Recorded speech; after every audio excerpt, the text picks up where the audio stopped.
Doug Shannon said, it's pretty amazing. He asks, oh, there's the AI pilot. Sorry about that, Chris. Doug Shannon said, I saw the We the People 2.0 socialism video today. Loved it, and it can't be made public soon enough. As someone who coincidentally was born in the millennial generation, I can't help but compare the football field race analogy to the YouTube streaming industry. Each streamer is made a success by their own merits and how much effort they want to put into it. Plus, views cannot be redistributed. Does this version of the analogy convey the same message as the foot race in a way that the next generation of voters can relate to? It absolutely does. When I did Money, I tried to explain what is being exchanged. If I pay a kid to mow my lawn and we exchange $40, what is it that we're exchanging? What is it? And I believe it's value. It's not work, because I don't care. If he's got a riding mower, or if he's got a hand-push mower, or he's got a stand-up motorized mower, I don't care. I want my yard mowed, it's $40. So it's not effort and it's not time. I don't care particularly if he does it fast or slow. You know, if he does it in twice the time, it's not really relevant to me. I just want my yard mowed and I'm ready to pay $40 for it. And I thought it was a great analogy. And the problem is, and I knew this as I was writing it, is how many kids mow lawns these days. But I couldn't think of anything else that was quite that clear. The streaming video thing, the business about not being able to share views, is really good. But the reason I picked the football field analogy, and the reason that video took so long to get done, was that you really need to see the animation. I did all that animation personally.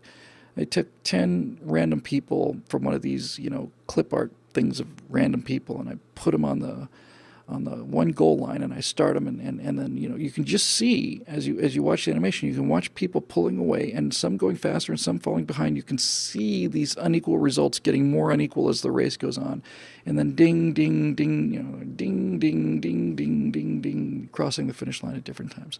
And then when I get to socialism, I ran the exact same race. I used the exact same numbers, and the same people leading out of the gate were leading out of the gate, and all I did on that animation was, when they got to the 50-yard line, the second they got to the 50-yard line, I would put an arrow on them. And then I took the keyframe wherever they were at the 50 and made sure that the keyframe that matched crossing the line was equal to the slowest runner. So basically, if you watch the animation, you see 9 people just bursting out of there ahead of the 10th person. And every single one of the 9, the second they get to the 50, this arrow comes and starts slowing them down. And as they approach the finish line, this difference in speed slowly merges into one line so that they all cross the finish line at the same time. And it's just a great visual analogy. Anything you can do to personalize these messages, though, Doug, is important. Anytime you can do something that the kids can relate to, it's really important. That's why I talk about things like turning in your cell phones. That's why the analogy I use was, you talk about capitalists and somebody having 5 homes. Well, how many songs do you have on your iPhone? 750?